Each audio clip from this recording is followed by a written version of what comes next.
ஓம் சாந்தி. 5/2/2025 இன்றைய முரளியின் முக்கிய சாரம். இனிமையான குழந்தைகளே, இந்த சரீரம் என்ற உடையை இங்கேயே விட வேண்டும். ஆகவே இதன் மீது பற்றுதலை விளக்குங்கள். நண்பர், உறவினர் யாருடைய நினைவும் பெறக்கூடாது. கேள்வி: யோக பலமுடைய குழந்தைகளின் அடையாளம் என்ன? பதில்: அவர்கள் எந்த விஷயத்திலும் சிறிதும் விழமாட்டார்கள். எங்கேயும் பற்று இருக்காது. இன்று யாராவது சரீரத்தை விட்டாலும் துக்கம் ஏற்படாது. ஏனென்றால் இவர்களுக்கு டிராமாவில் இவ்வளவுதான் நடிப்பு என அறிகிறார்கள். ஆத்மா ஒரு உடலை விட்டுவிட்டு இன்னொரு உடலை எடுக்கும். ஓம் சாந்தி. இந்த ஞானம் மிகவும் குத்தமானது.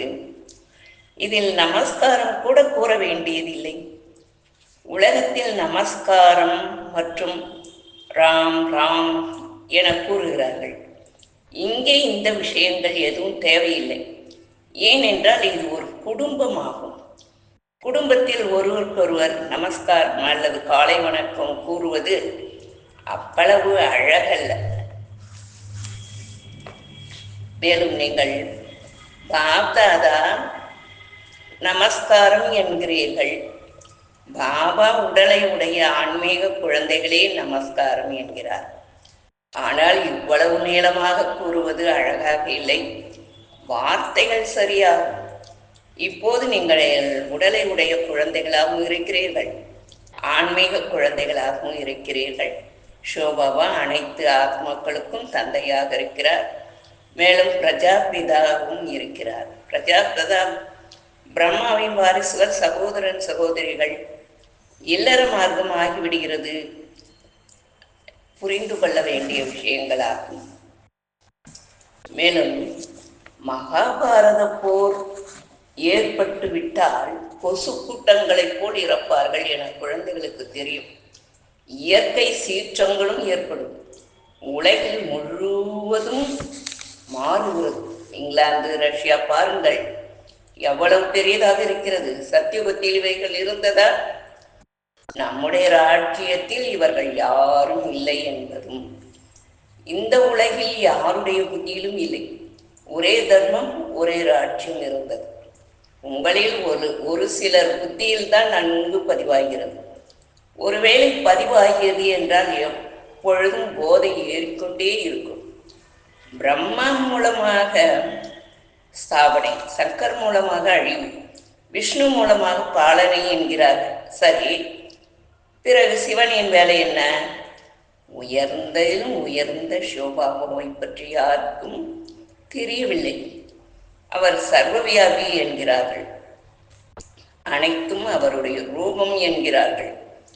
முழு உலகினரின் புத்தியிலும் இது உறுதியாகிவிட்டிருக்கிறது. ஆகவே அனைவரும் தமோ பிரதானமாகிவிட்டனர். முழு உலகம் துர்கதி அடைந்து விட்டது என பாபா கூறுகிறார். பிறகு நான் தான் வந்து அனைவருக்கும் சத்கதி அளிக்கின்றேன். ஒருவேளை சர்வவியாபி என்றால் அனைவரும் பகவானா? ஒரு புறம் அனைவரும் சகோதரர்கள் என்கிறார்கள், பிறகு அனைவரும் தந்தை என்கிறார்கள். எதையும் புரிந்து கொள்ளவில்லை. குழந்தைகளே, என்னை நினைத்தால் உங்களுடைய விகர்மங்கள் அழியும் என எல்லையற்ற தந்தை கூறுகிறார். நீங்கள் இந்த தாத்தாவை அல்லது மம்மாவை கூட நினைக்க தேவையில்லை என்று கூறுகிறார். மேலும் பாபா எவ்வளவு நல்ல வழிகாட்டுகிறார். கன்யாக்களுக்கு மிகவும் நல்லது. தந்தை வீணாக பணத்தை செலவு செய்கிறாரு. மேலும் நீங்கள் சென்று நரகத்தில் விழுகிறீர்கள். இதைவிட நாங்கள் இந்த பணத்தினால் ஆன்மீக யூனிவர்சிட்டி மற்றும் ஹாஸ்பிட்டல் திறப்போம். நிறைய பேருக்கு நன்மை செய்தால் உங்களுக்கும் புண்ணியம், எங்களுக்கும் புண்ணியம் ஆகிவிடும் என்று கூறுங்கள். நாம் பாரதத்தை சொர்க்கமாக மாற்றுவதற்காக உடல், மனம், பொருள் அனைத்தையும் செலவு செய்வோம் என குழந்தைகள் தாங்களே உற்சாகத்தில் இருப்பீர்கள். இவ்வளவு போதை இருக்க வேண்டும். கொடுக்க வேண்டும் என்றால் கொடுங்கள், வேண்டாம் என்றால் கொடுக்க வேண்டாம். நீங்கள் உங்களுக்கும் நன்மை மற்றும் பலருக்கும் நன்மை செய்ய விரும்பவில்லையா? இவ்வளவு போது இருக்க வேண்டும். முக்கியமாக குமாரிகள் எழுந்து நிற்க வேண்டும். வரதானம். மாஸ்டர் ஞானக்கடலாகி பொம்மை விளையாட்டை முடித்துவிட்டு நினைவு மற்றும் சக்தி சுரூபமாக ஸ்லோகன். யார் தக்க சமயத்தில் ஒத்துழைப்பு தருவார்களோ அவர்களுக்கு ஒன்றுக்கு பல மடங்கு பலன் கிடைத்து விடுகிறது. ஓம் சாந்தி. ஓம் சாந்தி. நமஸ்காரம். இன்றைய முரளியில் நமஸ்காரம் பற்றி எவ்வளவு அழகாக தந்தை கூறுகிறார் என்று பார்ப்போம்.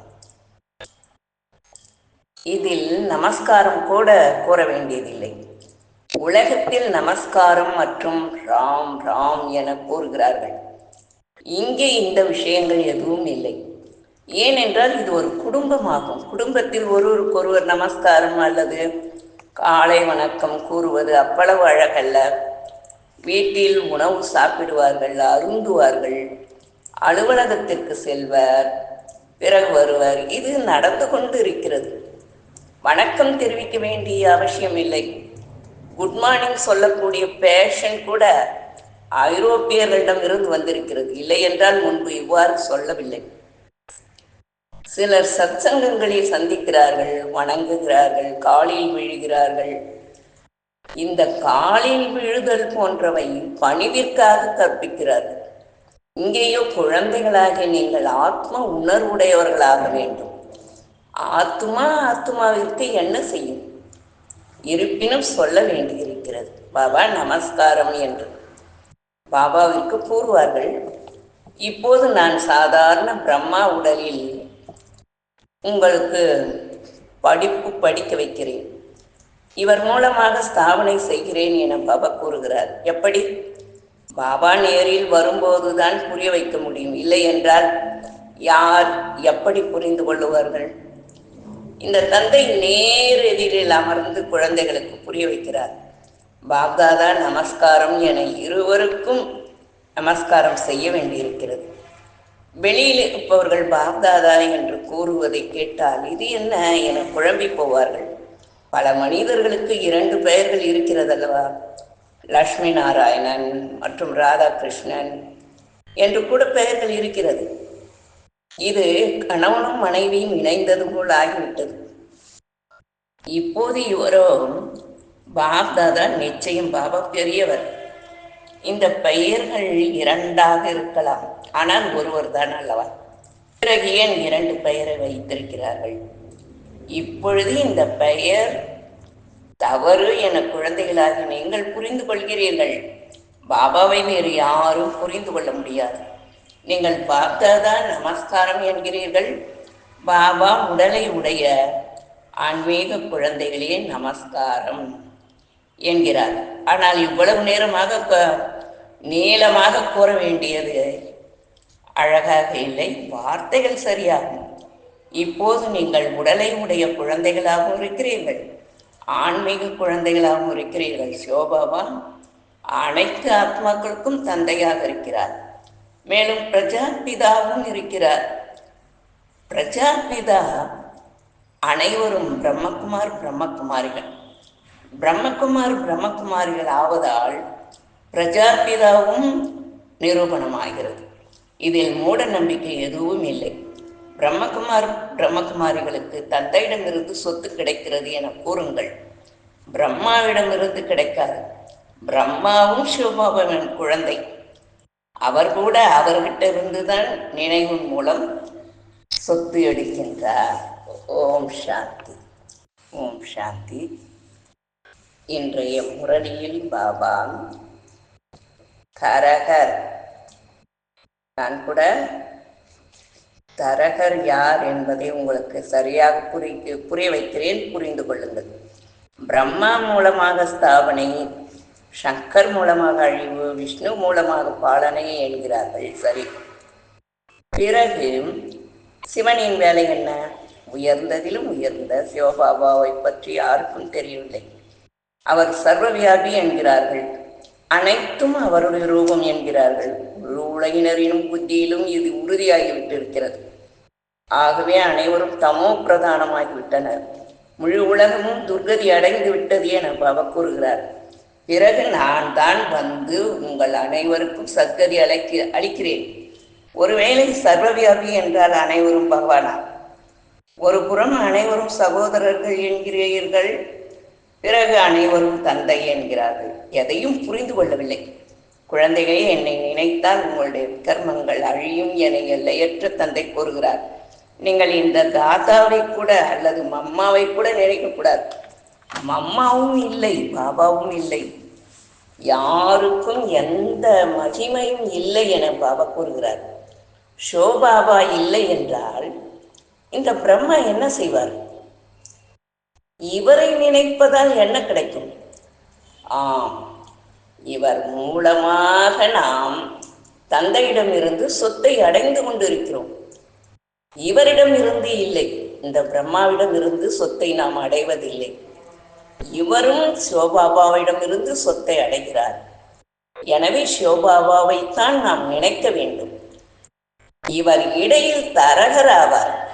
பிரம்மபாபா சிவபாபாவிடமிருந்து நாம் அனைவரும் சொத்தை அடைவதற்கு தன் உடலை அவருக்கு கொடுக்கிறார். ஆக சிவபாபாவிடமிருந்து நாம் இவருடைய வாய் மூலமாக தந்தையிடமிருந்து சொத்தை அடைகிறோம். பிள்ளை மற்றும் பெண்ணிற்கு நிச்சயம் நடக்கிறது என்றால் ஒருவர் நினைப்பார்கள் அல்லவா? திருமணம் செய்விப்பவர் இடையில் தரகராவார். இவர் மூலமாக தந்தை ஆத்மாக்களாகியவர் உங்களின் நிச்சயதார்த்தத்தை தன்னுடன் செய்விக்கிறார். ஆகவே சத்குரு தரகர் ரூபத்திலும் கிடைத்திருக்கிறார் என கூறப்படுகிறது. சத்குரு தரகர் கிடையாது. சத்குரு நிராகாராவார். குரு பிரம்மா, குரு விஷ்ணு என்கிறார்கள். ஆனால் அவர்கள் யாரும் குரு கிடையாது. ஒரு தந்தை தான் சத்குரு ஆவார். அவரே அனைவருக்கும் சத்கதி அளிக்கிறார். பாபா உங்களுக்கு கற்பித்திருக்கிறார். ஆகவேதான் நீங்கள் மற்றவர்களுக்கு வழி காண்பிக்கிறீர்கள். பார்த்தாலும் பார்க்காதீர்கள் என அனைவருக்கும் வழி காட்டுகிறீர்கள்.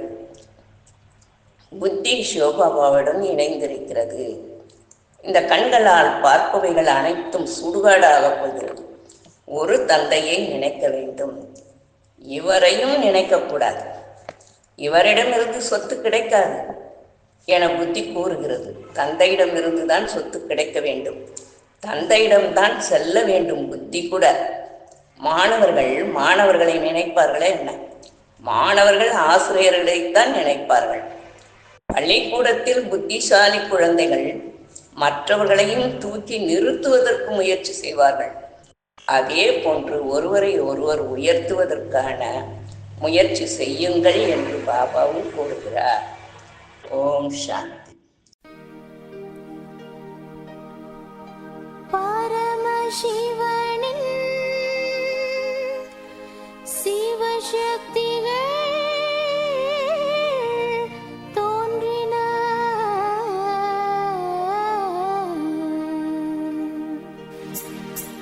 சிவசக்திகள் தோன்றின. பூவுலகில் சிவசக்திகள் தோன்றின. பூவுலகில் சிவசக்திகள் தோன்றின. நித்தம் இல்லத்தில் வழிபடப்பட்ட தேவிகள். நித்தம் இல்லத்தில் வழிபடப்பட்ட தேவிகள் நிஜத்தில் இங்கே நம்முன் தோன்றின. நிஜத்தில் இங்கே நம்முன் தோன்றின. சிவசக்திகள் தோன்றின. பூவுலகில் சிவசக்திகள் தோன்றின.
சிவசக்திகள் தோன்றின.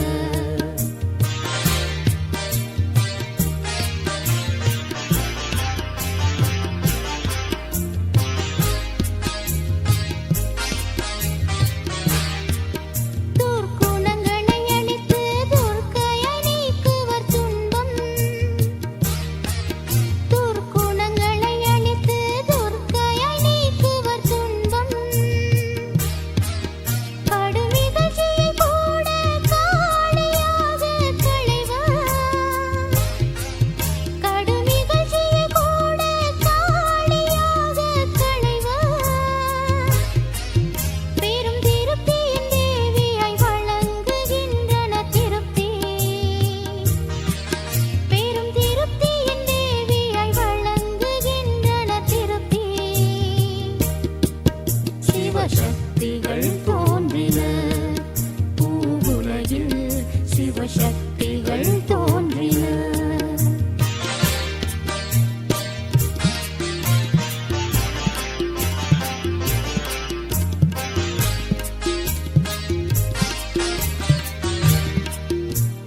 ஸ்ரீலக்ஷ்மியாக செல்வமாய் தருவர் ஞானம்.